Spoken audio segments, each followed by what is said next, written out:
By myself, I like to walk along the still pools of the river beyond our fields and into the woods up toward Cabin Creek. It soothed me to mosey on the banks where the water was slow and green. In fall, leaves dropped in the river and appeared to float above the water. They was so dry. In places, the bank was scratched by muskrat slides. The woods by the river looked dark as a cellar. Pa said the Indians named Green River in their own tongue, and white people took the name from them. We lived so close to the head, the river wasn't wider than a creek. It started as a spring 8 miles to the west and swung through a long valley. At the Shoals, it poured through a slot between mountains.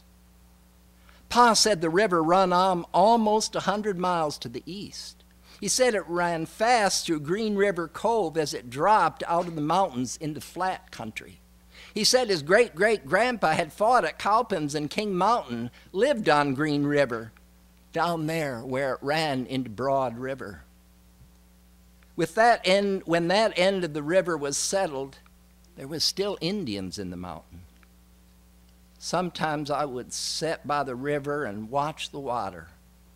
The pools had a shiny green skin. Around sticks, there was lips of ripples. Rings and curls passed over deep pools. In clear shallows, minnows sprinkled this way and that way. I watched eddies where the river turned back on itself. Along the bank, water with lather and sticks on it was moving back upstream, going fast in places, then getting slow and coiling and caught by the main current again. In places, water got trapped in a pocket and turned for hours. When I walked the river trail, I could feel the ground shook by the current. Above the shoals, the bank trembled with the roar, like there was a furnace under it. The trail turned through laurels and climbed to a little bluff, and when you come down to the rocks, there was the water foaming and flashing. The sight made me shudder. The mountains rose straight up on either side of the shoals. From below, the slopes looked black. There was pines and hemlocks that stood by the water and pointed into the sky. And pines rose up the side of the mountain among the red rock. The tops of the ridges was ragged and pointed with pine trees. In summer, there would be a long snake sunning itself on the rocks. It was almost the color of water. When you got close, the moccasin poured itself into a crevice. The day I fell in love with the Shoals, I was standing with my feet in the water below a big rock. It was like the water was talking, quoting scripture or muttering a poem.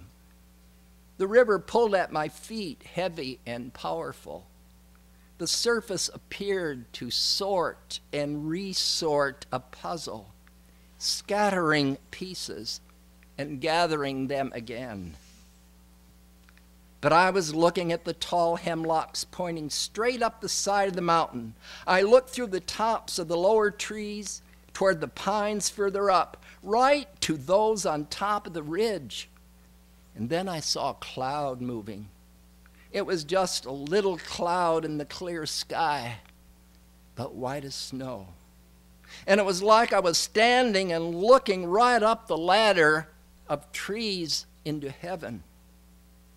That was when I thought of the words from the Bible about the ascension. While they beheld, he was taken up. A cloud received him out of their sight.